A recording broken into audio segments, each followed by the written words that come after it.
پاک فوج اور ایف سی بلوچستان کا بارکھان کے علاقے نوشام میں آپریشن، دہشت گردوں سے فائرنگ کا تبادلہ، فی الحال ہندوستان کے 7 دہشت گرد ہلاک کر دیے گئے۔ پاک فوج کے شعبہ تعلقات عامہ کے مطابق ہلاک دہشت گردوں سے اسلحہ، گولہ بارود اور دھماکہ خیز مواد برآمد ہوا۔ فائرنگ کے تبادلے میں فیلڈ آفیسر سمیت 5 بہادر جوان شہید ہو گئے۔ شہداء میں میجر توصیف احمد بھٹی، نائک فدا حسین، سپاہی ذاکر حسین، سپاہی سہیل احمد اور سپاہی محمد ایاز شامل۔ منشیات اسکینڈل کی مرکزی کردار انمول عرف پنکی کو بچانے کے لیے نامعلوم قوتیں متحرک، کراچی کے گارڈن تھانے کی سی سی ٹی وی فوٹیج غائب ہونے کا انکشاف، پنکی کب تھانے آئی اور کب نکلی کوئی ریکارڈ موجود نہیں، پولیس حکام کے مطابق بجلی نہ ہونے کی وجہ سے فوٹیج ریکارڈ نہ ہو سکی۔ آئی ایم پنکی، اور اگر آپ لوگ اب میرا یہ میسیج سن رہے ہو تو اس کا مطلب یہ ہے کہ یا تو میرے ساتھ کوئی پرابلم ہو گیا ہے یا پھر میں اس دنیا میں نہیں ہوں۔ تو اس کا مطلب یہ ہوگا کہ نیکسٹ آگے سے جو کام سنبھالیں گا تو سمجھ لیں میرے فرینڈ ہوں گے اور وہ آگے سے اس کام کو ہینڈل کریں گے اور آگے آپ کو خود سارے معاملات وہ بتا دیں گے جو بھی معاملات ہوئے ہوں گے۔ انمول عرف پنکی کا 3 روزہ جسمانی ریمانڈ منظور، پنکی کی گرفتاری سے متعلق مزید انکشافات۔ پنکی کو خفیہ ایجنسی نے 1 ہفتہ قبل لاہور کے علاقے نواب ٹاؤن سے گرفتار کیا۔ ملزمہ لاہور میں کرائے کے گھر میں خود منشیات تیار کرتی تھی۔ منشیات کا نیٹ ورک کراچی میں سرگرم تھا۔ لاہور میں کبھی کوئی مقدمہ درج نہیں ہوا۔ ملزمہ کے گھر سے کروڑوں روپے مالیت کی منشیات برآمد ہوئی۔ پنکی نے ایک سابق پولیس انسپکٹر سے دوسری شادی کر رکھی تھی۔ پنکی کا ایک اور مبینہ آڈیو پیغام بھی سامنے آ گیا۔ ملزمہ نے گرفتاری سے قبل جانشین مقرر کیا۔ آڈیو میسج کے ذریعے تمام خریداروں کو آگاہ کر دیا گیا تھا۔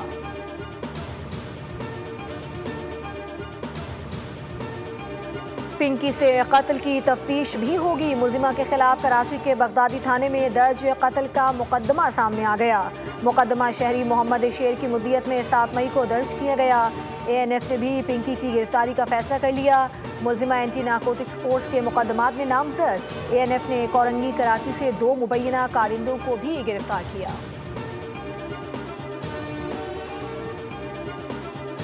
کو بھی کہہ دیا ہے، ہم نے سیکٹری انٹیریئر صاحب کو بھی کہہ دیا ہے کہ جی اس میں پوری ڈیٹیل ہمیں دیں کہ وہ کس کس کو سپلائی کر رہی تھی، اور جو سپلائرز ہیں چاہے وہ پارلیمنٹیرین ہو، چاہے وہ جج ہو، چاہے وہ کوئی بھی بندہ ہو، ٹھیک ہے، پولیس والا ہو، سول سرونٹ ہو، کوئی اسٹوڈنٹ ہو، جتنے بھی لوگ ہیں ان سب کا ریکارڈ نکال کے یہاں پہ کمیٹی کو پیش کیا جائے۔ سینٹ کی قائمہ کمیٹی برائے داخلہ نے منشیات فروش انمول عرف پنکی کیس کا نوٹس لے لیا۔ ڈی جی اے این ایف کو آئندہ اجلاس میں طلب کر لیا۔ چیئرمین کمیٹی سینیٹر فیصل سلیم رحمان کہتے ہیں پنکی کس کس کو ڈرگ سپلائی کر رہی تھی، ایک بار ریکارڈ آ جائے ان تمام لوگوں کا ٹیسٹ کرواؤں گا۔ میرے حساب سے تو یہ میرے لیے بھی ٹیسٹ کیس ہے، بینگ اے ہوم منسٹر سے، اور میں سمجھتا ہوں کہ اس خاتون کو اس کو کیفر کردار تک پہنچانے کے لیے اور ایک اس کیس کو ٹیسٹ کیس سیٹ کرنے کے لیے یہ ضروری ہے کہ ہمیں اقدامات کرنے پڑیں گے۔ میں اس پر کوئی سینئر افسروں کی جے آئی ٹی بھی بنا رہا ہوں۔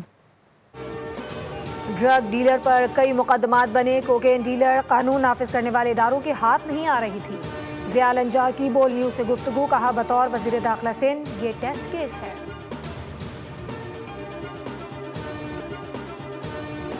منشیات کی لعنت پاکستان کے سب سے بڑے شہر کو لپیٹ میں لینے لگی، کراچی میں منشیات فروش گروہ بے لگام، شہر بھر میں سینکڑوں ڈیلرز اور خفیہ ترسیلی مافیا سرگرم۔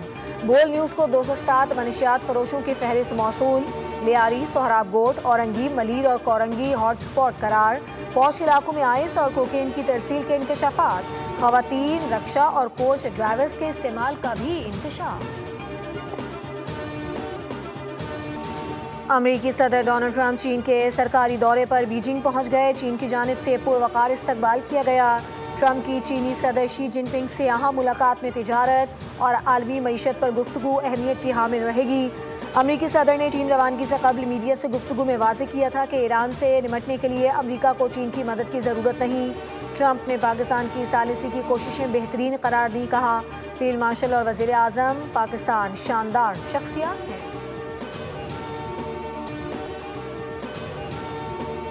چین کی پاکستان سے ایران امریکہ ثالثی تیز کرنے کی درخواست، آبنہ ہرمز کھلوانے پر زور، نائب وزیر اعظم اور وزیر خارجہ ساگدار کا چینی وزیر خارجہ سے ٹیلی فون پر رابطہ، خطے کی صورتحال پر تفصیلی تبادلہ خیال، پائیدار امن و استحکام کے لیے سفارتی کوششیں جاری رکھنے پر اتفاق، آبنہ ہرمز میں معمول کی بحری آمد و رفت یقینی بنانے کی اہمیت پر زور۔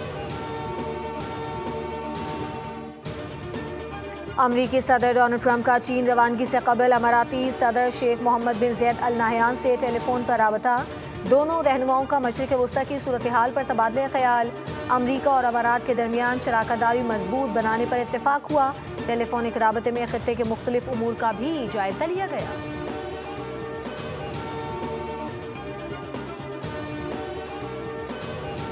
امریکہ نے ایران کے سامنے 2 بڑی شرائط رکھ دی، ایرانی مذاکراتی ٹیم کے رکن محمود نبویان کا بڑا انکشاف، امریکی شرائط میں آبنہ ہرمز کو مکمل طور پر کھولنا شامل ہے، ایران سے 60% افزودہ یورینیم کا مکمل انخلا بھی شرائط میں شامل۔ ایرانی وزیر خارجہ عباس عراقچی کا کویت پر بڑا الزام، ایرانی کشتی پر حملے اور 4 شہریوں کی گرفتاری کا دعویٰ، سماجی رابطے کی ویب سائٹ ایکس پر قیدیوں کی فوری رہائی کا مطالبہ، کہا واقعہ خلیج فارس کے اس جزیرے کے قریب پیش آیا جو ایران پر حملے کے لیے استعمال ہوا، ایران نے جواب کہا کہ محفوظ رکھنے کا اعلان کر دیا۔ سعودی کابینہ کی خلیجی ریاستوں پر حملوں کی شدید مذمت، متحدہ عرب امارات، قطر اور کویت کی سلامتی کے لیے مکمل تعاون جاری رکھنے کے عزم کا اظہار، ولی عہد محمد بن سلمان کی زیر صدارت اجلاس میں خطے کی سلامتی کی صورتحال کا جائزہ، خلیجی ممالک کے استحکام اور خود مختاری کے تحفظ کی حمایت کا اعادہ۔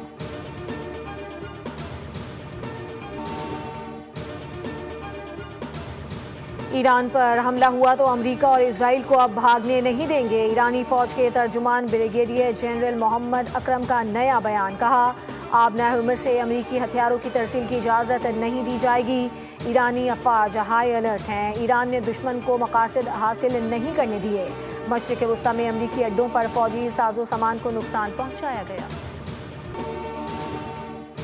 آپ احتشام الحق ایک منجھے ہوئے صحافی ہیں، آپ سیاست، معیشت اور بین الاقوامی امور پر اپنی جاندار رپورٹنگ، دقیق تجزیوں اور گہری بصیرت کے باعث ممتاز مقام رکھتے ہیں۔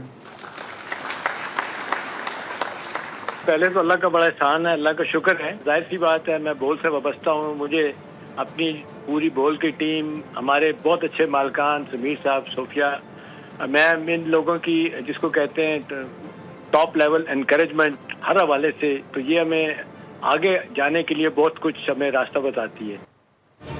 ایوان صدر میں مختلف شعبوں میں نمایاں خدمات انجام دینے والوں میں تقسیم اعزازات کی تقریب، بول نیوز کے لیے اعزاز، صحافت کے شعبے میں بول نیوز سے وابستہ سینئر صحافی احتشام الحق کو ہلال امتیاز عطا کیا گیا، صدر مملکت آصف علی زرداری نے اعزاز سے نوازا، سینئر صحافی نے بول نیوز کا شکریہ ادا کیا، ادارے سے گفتگو میں بول کی پوری ٹیم کے لیے نیک خواہشات کا اظہار۔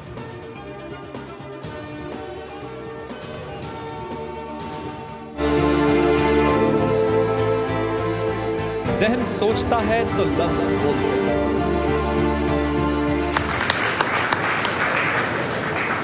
میں اللہ تعالیٰ کا شکر گزار ہوں، اللہ تعالیٰ کی مہربانی کے بعد میرے ماں باپ کی دعائیں ہیں اور میری فیملی، میرے کولیگ جن کی یہ پاسبل ہوا، تو میں اپنی بول کی مینجمنٹ کا بھی شکر گزار ہوں۔ اعزاز قرار دیا، ادارے کا بھی شکریہ ادا کیا۔